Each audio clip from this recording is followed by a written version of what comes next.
Hello and welcome to this Python tutorial series. In this video we are going to cover Python basics from writing your very first program to understanding variables, operators, taking user input and writing conditional statements.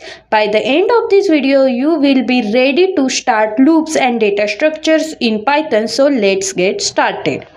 Day 1, Introduction to Python. Python is one of the most popular programming languages in the world. It is simple, beginner friendly and widely used in areas such as artificial intelligence, data science, web development, automation and more. Why learn Python?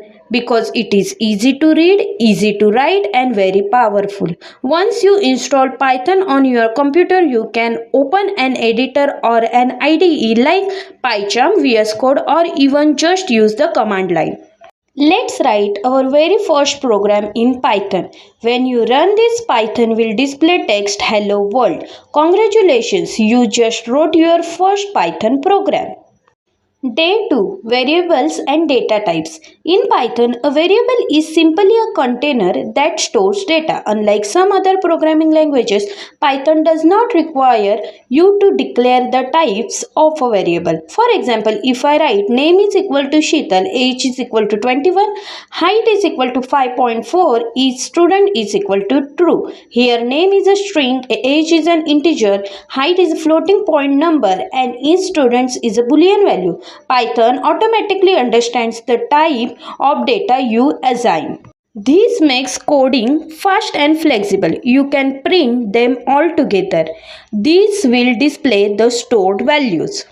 Day 3, Operators. Python comes with many operators to perform calculations and comparisons.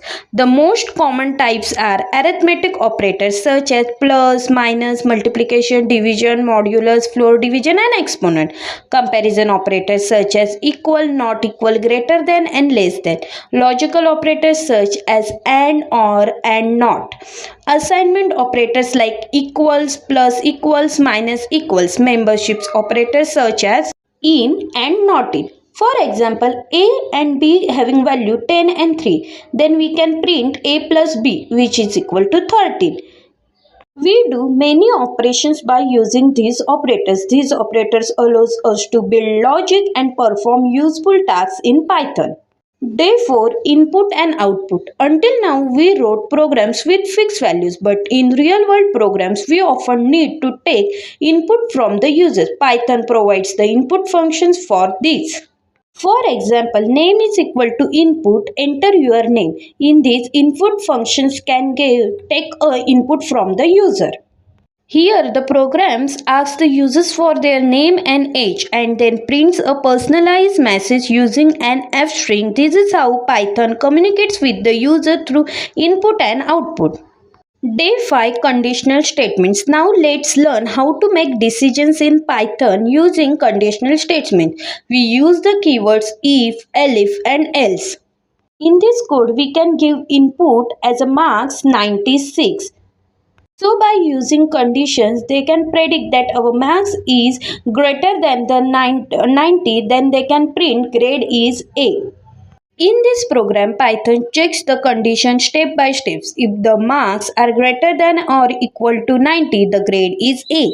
If not, it checks whether marks are greater than or equal to 75, then the grade is B. Otherwise, the grade is C. This is called conditional branching. It allows our program to make smart decisions. Congratulations, you have just completed the basics of Python in this 5-day crash course. You learn how to write your first program, use variables and data types, apply operators, take input and output and write conditional statements. In the next part of this series, we will move on to loops and data structures, which are the building blocks of problem solving in Python. If you enjoy these lessons, don't forget to like this video, share it with your friends and subscribe for more tutorials. Thank you for watching and I will see you in the next video.